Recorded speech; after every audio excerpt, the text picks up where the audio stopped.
चौधरी मुरादाबाद से सबसे पहले खबर। मुरादाबाद में कांवड़ मार्ग में पड़ने वाली शराब की दुकानों को तिरपाल से ढका गया है। आबकारी विभाग ने इन दुकानों को ढकवाया।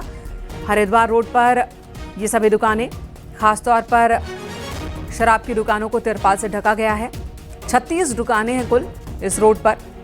हरिद्वार से लाखों कांवड़िए कांवड़ लेकर इस रास्ते से गुजरते हैं। प्रशासन के आदेश के बाद तिरपाल से इन दुकानों को ढका गया है। पहले कवर कर दी जाएंगी और जो भी हमारी दुकानें कवर हो रही हैं कांवड़ पथ पे, जो भी ये कांट रोड है या हरिद्वार से लोग कांवड़ियाँ आते हैं, इधर रामपुर रोड जाते हैं, इधर आगे से जाते हैं, इस पर हम लोग जो है जो शासन का निर्देश मिला उसके अनुसार दुकानों को ढकवाने की कार्रवाई की जा रही है। तो दुकानें ढक दी जाएंगी, बिक्री जारी, बिक्री पे रोक का कोई आदेश नहीं है। दुकानें ढक दी जाएंगी। अभी तक 36 चिन्हित हुई हैं, जो डीएम साहब के तरफ आदेश हुआ, 36 का आदेश हुआ है। और भी कुछ दुकानें चिन्हित प्रशासन की तरफ से की गई हैं, उसको भी लिस्ट में नाम डाल के बढ़ाया जा रहा है। 36 दुकानों को अभी तक लिस्ट तैयार किया गया और उसे ढका जा रहा है। कई और दुकानों की भी पहचान की जा रही है। उनकी दुकानों को भी ढका जाएगा। कई और नाम भी इस लिस्ट में शामिल किए जा सकते हैं। वहीं जो लाखों की संख्या में कांवड़िए गुजरते हैं, उनके मद्देनज़र, धार्मिक भावनाओं के मद्देनज़र ये फैसला लिया गया। 2 तस्वीरें आपको दिखा रहे हैं। नेम प्लेट विवाद के बीच मुरादाबाद में कुछ होटल मालिक ने अपने ढाबे पर पेंट से नाम पुतवा दिया था, पेंट करवा दिया था। हालांकि प्रशासन ने कहा कि नाम हटाने को लेकर कोई आदेश जारी नहीं हुआ है। अगर कहीं कोई है जो अपने नेम प्लेट को ढक रहा है, नाम छिपा रहा है या ढाबे का नाम हटा रहा है, तो वो दुकानदार या ढाबे वाला अपनी मर्जी से कर रहा है। प्रशासन की ओर से ऐसा कोई आदेश नहीं है। 2 तस्वीरें आपको दिखा रहे हैं, शराब की दुकानों को तिरपाल से ढकने की, और दूसरी तस्वीर जहां पर होटल मालिकों ने खुद ही बोर्ड को ढका है। अगली खबर शामली से, जहां पर एक मुस्लिम युवक भगवा चोला पहनकर भीख मांग रहा था। लोगों को जब पता चला तो उन्होंने उससे पूछताछ की। उसने बताया पहले कि उसका नाम सोनू है। बाद में राशन कार्ड से पता चला कि दरअसल वो मुस्लिम युवक है जो सोनू के नाम से इलाके में घूमता था और भीख मांगता था। शहजाद है उसका असली नाम। इलाके के लोगों ने उसे पकड़ा और पुलिस के हवाले कर दिया है। इस मुद्दे पर यशवीर महाराज आरोप लगा रहे हैं कि साजिश के तहत यह सब किया जा रहा है।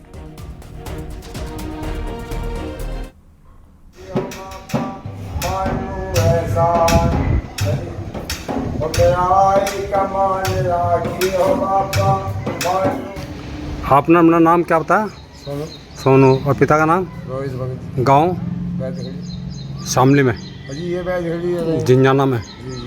अच्छा, तुम्हें मुस्लिम बताया जा रहा है, तुम मुस्लिम हो या नहीं हो? मुस्लिम जोगी। मुस्लिम जोगी। और तुम तो हिंदू बता रहे थे अभी। नहीं, उपाधा बताया था। तो हिंदू जोगी हो या मुसलमान जोगी, ये बताइए। मुसलमान जोगी। मुसलमानों की बहुत बड़ी संख्या ऐसी है, जब भी उन्हें हिंदुओं के प्रति कुछ करना होता है, चाहे लव जिहाद करना हो या कोई और घटनाएं करनी हो या भोजन में थूकने मूत्र करने का षड्यंत्र करना हो, तो ये सारे के सारे पहले अपनी पहचान छिपाते हैं। लेकिन आप लोगों ने देखा होगा, कभी भी हिंदू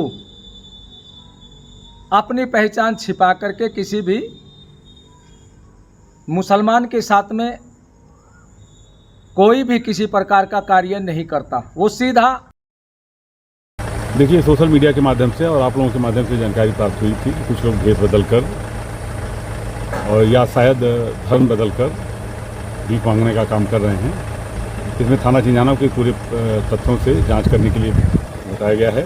थाना जिंजाना द्वारा इसमें जांच की जा रही है। जो भी अविधिक तत्व प्रकाश में आते हैं, अगली वैधानिक कार्रवाई कराई जाएगी। प्रयागराज में पुलिस ने बमबाजी के एक आरोपी पर 25,000 रुपए का इनाम घोषित किया। बान उर्फ मिसबाहुद्दीन उर्फ RDX पर 25,000 रुपए का इनाम घोषित किया गया है। आरोपों के मुताबिक उसने 8 जुलाई की देर रात बमबाजी की थी। बमबाजी की यह घटना सीसीटीवी में रिकॉर्ड हुई है।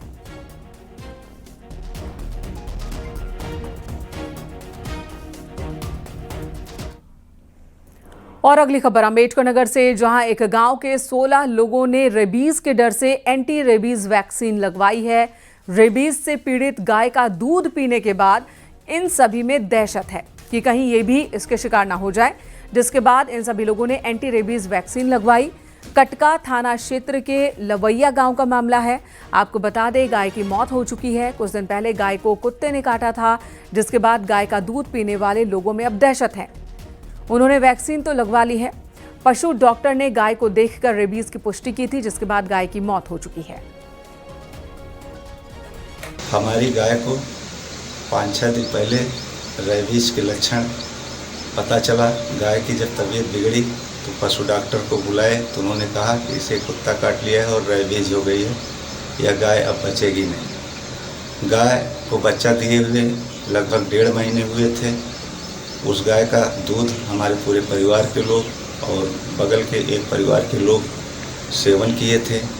रेबीज का जो डर सोशल मीडिया को देखकर जानते थे तो बहुत डर लगा उसमें, और हम लोगों ने तुरंत जा कर के एहतियात के तौर पर प्राथमिक चिकित्सालय सेमरा में एंटी रेबीज का इंजेक्शन पूरे परिवार को लगाया। सर ये बताएं कि जैसे गाय को रेबीज हुआ और उस गाय के दूध को लोगों ने पिया, क्या रेबीज होने की संभावना है? रेबीज, अगर गाय को रेबीज हुआ है और उसका दूध अगर उबाल के पिए हैं तो अभी तक कोई ऐसा एविडेंस नहीं मिला है कि किसी को गाय का दूध पीने से रेबीज हुआ है। हाँ, अगर कच्चा दूध पीते हैं, बिना उबाल के दूध पीते हैं, उससे कुछ चांसेस बनते हैं, लेकिन अभी भी उसका कोई एविडेंस नहीं है। किसी ने कच्चा दूध पिया है तो उसको हम इंजेक्शन लगवा सकते हैं, 1 रोज़ लगवा सकते हैं, लेकिन किसी ने पका हुआ दूध पिया, उबाल के दूध पिया है, उससे अभी तक कोई एविडेंस नहीं मिला कि उसको रेबीज हो या होने की संभावना हो।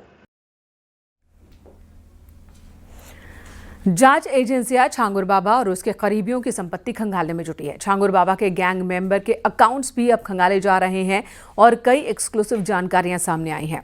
छांगुर बाबा के करीबियों पर भी शिकंजा कस रहा है। जमालुद्दीन बने नवीन रोहरा के कुल 6 बैंक अकाउंट्स हैं। इनमें विदेश और अन्य जगहों से 34 करोड़ 22 लाख रुपए ट्रांसफर हुए। एटीएस इन पैसों को संदिग्ध मान रही है, इस ट्रांजैक्शन को संदिग्ध मान रही है। नीतू से नसरीन बनी छांगुर की सबसे भरोसेमंद एजेंट के कुल 8 बैंक अकाउंट्स हैं। 24 फरवरी से 28 जून 2021 तक 13 करोड़ 90 लाख रुपए इसमें जमा हुए। एटीएस इसे भी संदिग्ध मान रही है। इसके अलावा जलालुद्दीन उर्फ छांगुर बाबा के स्थानीय स्तर पर 6 बैंक खाते अब तक पता चले हैं। एसबीआई के खाते में 6 लाख रुपए विदेश से आए। इसके अतिरिक्त सऊदी अरब के शारजाह, यूएई, दुबई के मशरिक शहर में खोले गए बैंक अकाउंट्स की भी जानकारी ली जा रही है। अभी तक वहां के रिकॉर्ड्स जांच एजेंसियों को नहीं मिले हैं, लेकिन कोशिश जारी है। लिहाजा एटीएस पुलिस कस्टडी रिमांड के दौरान इन सभी की डिटेल्स निकलवाने की तैयारी में है।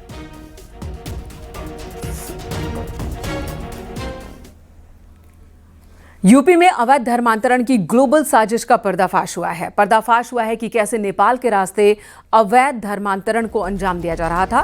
पुलिस सूत्रों के मुताबिक यूपी में अवैध धर्मांतरण के लिए जमालुद्दीन को 500 करोड़ की विदेशी फंडिंग की जांच कर रही है एजेंसियां। 200 करोड़ की फॉरेन फंडिंग का हिसाब मिल चुका है। बाकी के 300 करोड़ के लेन देन का पता लगाने में जुटी है एजेंसियां। नेपाल के जरिए ये लेन देन हुआ, ये बातें कही जा रही हैं। पुलिस सूत्रों के मुताबिक फंडिंग के लिए काठमांडू समेत नेपाल के सीमावर्ती जिले नवलपरासी, रूपंदेही और बांके में 100 बैंक खाते खुलवाए गए और इन अकाउंट्स में धर्म परिवर्तन के लिए पाकिस्तान, दुबई, सऊदी अरब और तुर्की से पैसे आते थे। एजेंट 4 से 5% कमीशन लेते थे और नेपाल के बैंक खातों से पैसे निकालकर सीधे जलालुद्दीन तक पहुंचा देते थे।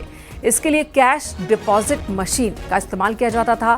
इसके अलावा सऊदी अरब के शारजाह, यूएई, दुबई के मशरिक शहर में खोले गए बैंक खातों का रिकॉर्ड भी जांच एजेंसियां खंगालने में जुटी हैं।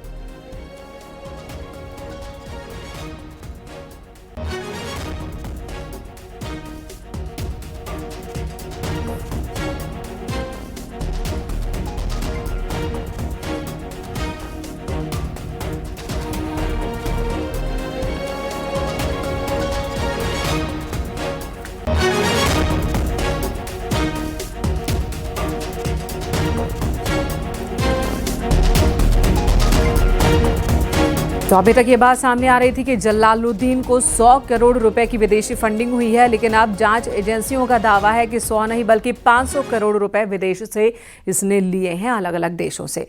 वाराणसी में प्रदेश कांग्रेस अध्यक्ष अजय राय के खिलाफ एफआईआर दर्ज की गई है। अजय राय समेत 10 नामजद और 50 अज्ञात लोगों के खिलाफ केस दर्ज हुआ है। इन लोगों पर रोड जाम कर ट्रैफिक बाधित करने का आरोप है। आपको बता दें, कल शाम अजय राय ने इंग्लिशिया लाइन इलाके में पदयात्रा की थी।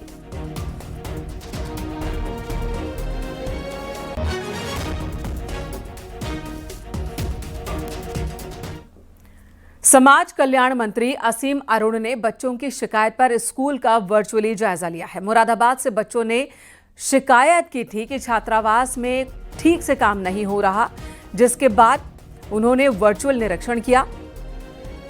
हॉस्टल सुपरिटेंडेंट को निलंबित किया गया है जांच पड़ताल के बाद। सोशल मीडिया साइट एक्स पर असीम अरुण ने खुद इस बात की जानकारी दी। उन्होंने कहा कि करप्शन बिल्कुल भी बर्दाश्त नहीं। जी बेटा, नमस्ते बेटा।